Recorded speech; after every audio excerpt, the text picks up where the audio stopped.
Assalamualaikum warahmatullahi wabarakatuh.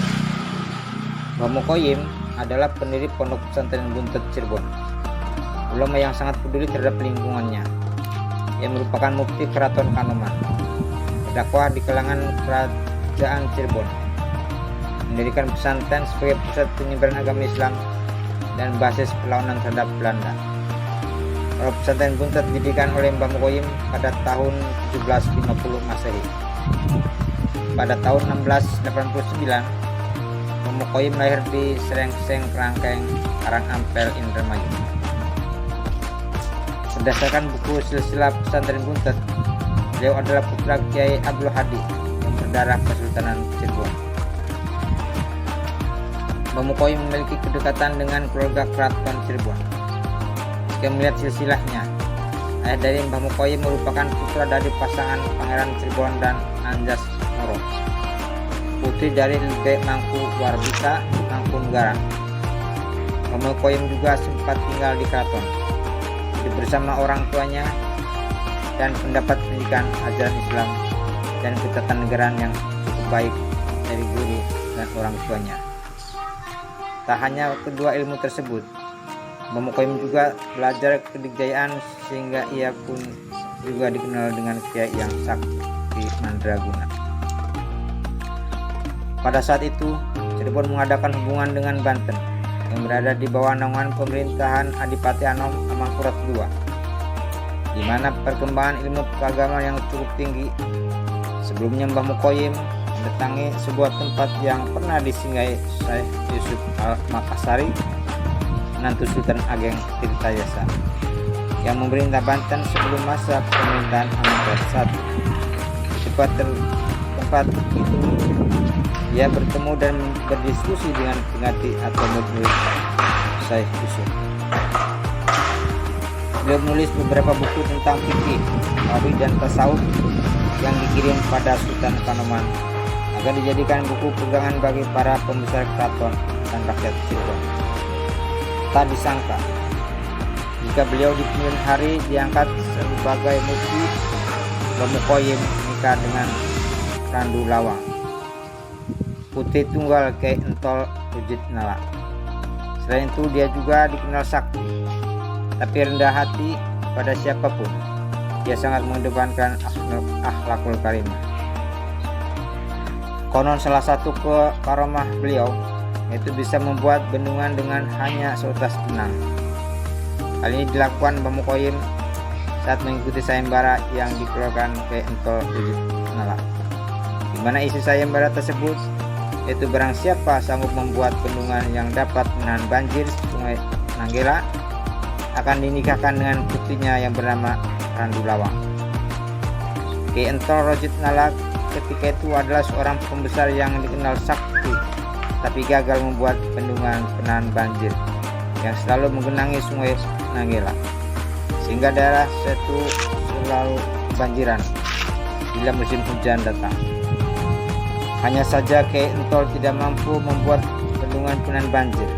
Kiai Entol kemudian mengadakan sayembara dengan hadiah anak sematawayangnya bagi yang berhasil membuat bendungan penahan banjir. Mbah Mukoyim ketika itu menjadi mufti Keraton Kanoman, lalu mengikuti sayembara itu, tapi dengan niat kemanusiaan, yaitu mengatasi banjir.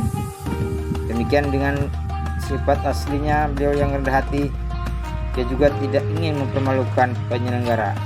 Caranya, sementara dia melakukan tugasnya untuk membangun bendungan, dimintanya Kiai Entol berdoa. Dengan seutas benang yang dikeluarkan dari jubahnya, tangan di beberapa titik yang akan dibangun bendungan. Kemudian dengan sekali percobaan, terciptalah bendungan itu lengkap dengan dinding batu yang kokoh. Sejak itu penduduk satu terhindar dari banjir. Secara pandangan Belanda terhadap Keraton Cirebon sudah terlalu jauh sehingga masuk dalam wilayah pengambilan keputusan dari kebijakan keraton, mengorbankan kemarahan Mbah Mukoyim, namun merasa dirinya hanya mufti. Tindakan perlawanan tidak konfrontatif, melainkan berupa mengundurkan diri dengan cara meninggalkan keraton. Ia kemudian mendirikan pesantren sebagai pusat penyebaran agama Islam dan basis perlawanan kultural terhadap Belanda. Ia ingin bergerak di bidang pendidikan, mental, dan spiritual agar dapat melaksanakan ajaran agama Islam dengan tenang dan menyikapi situasi dengan cermat. Pendidikan mental akan memberikan motivasi yang kuat bagi para santri untuk tidak tunduk pada penjajah Belanda. Mbah Mukoyim memilih Buntet sebagai lokasi pesantren yang berjarak 12 km arah timur dari pusat keraton. Alasannya karena di situ kepala desa Cirebon atau Uwa Sarip Hidayatullah pernah mendirikan padepokan. Berkat sayembara membuat nama Mbah Mukoyim menjadi terkenal sebagai pemenang sayembara. Membangun bendungan dan kedudukan Bukti Sultan Kanoman, pesantren Buntet cepat berkembang. Dalam perjalanan, Belanda melihat Mbah Mukoyim sebagai ancaman serius, segera menyerang dan mengosongkan pesantren Buntet. Perlawanan sengit dilakukan oleh pihak pesantren. Di sini sangat diuji para santri yang dibekali mental dan komitmen pesantren untuk tidak berkompromi dengan penjajah Belanda. Panji-panji jihad berkibar, aroma bunga sungai, aroma surga tercium, dan mati syahid pun menjadi tujuan.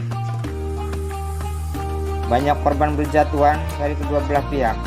Dalam pertempuran yang terjadi saat itu, Mbah Mukoyim berhasil menyelamatkan diri di daerah pesawahan sedang laut, di mana itu tempat adiknya bermukim.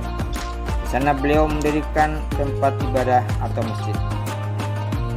Ketika membangun masjid tersebut, ia hanya menggunakan sebatang pohon jati yang banyak tumbuh di situ, sehingga tempat asal pohon tersebut dikenal hingga sekarang dengan nama Jati Sawit, Jati Satu Pohon. Setelah membangun masjid, ia membangun pesantren yang kemudian dikenal dengan pesantren pesawahan. Salah satu santri beliau adalah Khairuddin. Dari silsilah Khairuddin ini sebagai cucu Adipati Anom, hingga masih ada hubungan dengan keluarga Mbah Mukoyim. Semasa hidupnya di Cirebon, Mbah Mukoyim memanfaatkan waktu untuk membangun kembali pesantren Buntet yang berantakan. Tetapi Allah Subhanahu wa taala berkehendak lain. Tidak lama kemudian, di tengah usahanya untuk menata kembali pesantren Buntet, Mbah Mukoyim dipanggil ke Nairobi.